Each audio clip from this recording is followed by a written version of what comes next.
Tamil cinema நேயர்களுக்கு அன்பு வணக்கம். வெல்கம் டு எம்டி திரை. இந்த ஷோவில் ஒடல்லா 2 அப்படிங்கிற தெலுங்கு திரைப்படத்தினுடைய ரிவ்யூ தான் நம்ம பார்க்க போகிறோம்.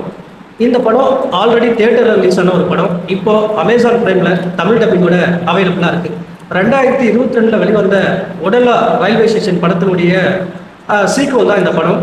தமிழில் வந்து பார்த்தீங்கன்னா சாத்தூர் ரயில்வே ஸ்டேஷன் அப்படின்ற மாதிரி பார்ட் 1 வந்து பார்த்தீங்கன்னா ரிலீஸ் பண்ணியிருப்பாங்க. இந்த பார்ட் 1 பொறுத்த வரைக்கும் வந்து பார்த்தீங்கன்னா அந்த ஒடலா அப்படிங்கிற அந்த ஊரில் தொடர்ச்சியாக பல பெண்கள் வந்து பார்த்தீங்கன்னா கல்யாணமான அன்னைக்கு இரவே ஒரு நபரால் கடத்தப்பட்டு கொடூரமான முறையில் கொலை செய்யப்படுறாங்க. ஸோ அந்த நபர் தான் வந்து பார்த்தீங்கன்னா திருப்பதி. அந்த பார்ட் 1 படத்தினுடைய முடிவில் வந்து பார்த்தீங்கன்னா திருப்பதியினுடைய மனைவியை வந்து பார்த்தீங்கன்னா கொலை பண்ணுறாங்க. ஸோ அப்படியே கப்பல்னா இந்த பார்ட் 2ல் வந்து பார்த்தீங்கன்னா இந்த படத்தினுடைய ஆரம்பத்திலேயே திருப்பதியினுடைய குணத்தை அந்த ஊருக்குள்ளே கொண்டு வராங்க. திருப்பதியின் மேலே பயங்கர கடுப்பில் இருக்கிற அந்த ஊர் மக்கள் நிம்மதியாக அந்த பணத்தை கூட அந்த ஊரில் புதைக்க விடலை. ஒரு வித்தியாசமான பூஜையை செஞ்சு அவனை புதைக்கிறாங்க. இதனால் பயங்கர கடுப்பான திருப்பதி ஒரு வெறிபிடிச்ச ஆத்மாவாக வெளியே வந்து அந்த ஊர் மக்களை கொடூரமான முறையில் பழிவாங்க பார்க்குறான். ஸோ இதை தடுத்து நிறுத்தணும் அப்படின்னா என்ன பண்ணுறது அப்படின்ற மாதிரி அந்த ஊர் மக்கள்லாம் யோசிக்கிறாங்க. இறுதியாக ஜெயிலில் இருக்கக்கூடிய அந்த திருப்பதியினுடைய மனைவியை போய் சந்திக்கிறாங்க. அப்போ அவங்க ஒரு முடிவை சொல்கிறாங்க. தனக்கு ஒரு அக்கா இருக்கா, ஸோ அவன் ஒரு தீவிரமான சிவபக்தை, ஸோ அவன் நினைச்சதான் இதை தடுக்க முடியும் அப்படின்ற மாதிரி சொல்றாங்க. ஸோ அவள் தான் தமன்னா இந்த ஊருக்குள்ள வந்ததுக்கு பிறகு அந்த பேயை எப்படி விரட்டி அடிக்கிறாங்க அண்ட் டுவர்ட்ஸ் தி எண்ட் என்ன ஆச்சு அப்படிங்கிறத இந்த படத்தினுடைய மீதி கதை. இந்த படத்தை பத்தி ஆலோசனை அப்படின்னா பார்ட் 1 பொறுத்த வரைக்கும் வந்து பார்த்தீங்கன்னா ஒரு சஸ்பென்ஸ் த்ரில்லராக கொடுத்துருப்பாங்க. அண்ட் 2 அண்ட் எக்ஸ்டெண்ட் அது நல்லாவே ஒர்க் அவுட் ஆச்சு அப்படின்னு தான் சொல்லணும். இந்த பார்ட் 2 பொறுத்த வரைக்கும் வந்து பார்த்தீங்கன்னா ஒரு சூப்பர் நேச்சுரல் த்ரில்லராக கொடுக்க முயற்சி பண்ணியிருக்காங்க.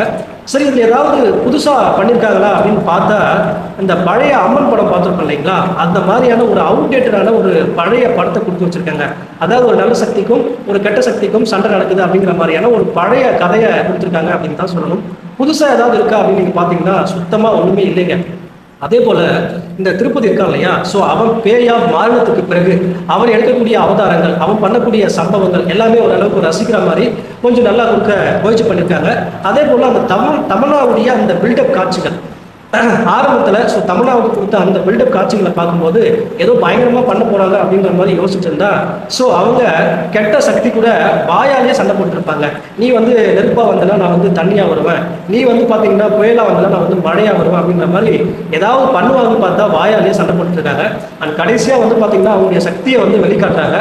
ஆனாலும் அது எல்லாமே நம்ம ப்ரிடிக்ட் பண்ணுற மாதிரி தான் இருக்குது. ஓவராலாக வந்து பார்த்தீங்கன்னா ஸோ பெரிய அளவில் வந்து பார்த்தீங்கன்னா ஒரு சுவாரஸ்யமாக கொடுக்கல அப்படின்னு தான் சொல்லணும். அதே போல் இந்த படத்தினுடைய ஆரம்பத்தில் ஒரு சீன் இருக்கும், அதை ரொம்ப ஒரு பயங்கர ஐப்போட கொடுத்துருப்பாங்க. ஒரு சின்ன பெண் வந்து பார்த்தீங்கன்னா ஒரு தலையோட போலீஸ் ஸ்டேஷனுக்கு வருவா. ஸோ அது ஒரு பயங்கர ஒரு வித்தியாசமான ஒரு சீனாக கொடுத்துருந்தாங்க. அதை பார்க்கும்போது ஒரு பயங்கர ஐப்பு இருந்துச்சு. பட் ஓவராலாக வந்து பார்த்தீங்கன்னா ஒரு ஆவரேஜான படம் தான். அது மட்டும் இல்லாமல் வந்து பார்த்தீங்கன்னா பார்ட் 3க்கு வேற லீட் கொடுத்துருக்காங்க. என்னை பொறுத்த வரைக்கும் நீங்கள் டைம் இருந்தால் ஒன்ஸ் ட்ரை பண்ணி பாருங்கள். அடல் கண்டென்ட்டை பொறுத்த வரைக்கும் வெரி ஸ்ட்ரிக்ட்லி ஃபார் அடல், மைல்டான அடல் சீன்ஸும் ரொம்ப பிளட் ஷேடான சீன்ஸும் இருக்குது. ஸோ அதுக்கேற்ற மாதிரி பிளான் பண்ணிக்கங்க. அடுத்த வருஷத்தில் சந்திக்கிறேன். நன்றி, வணக்கம்.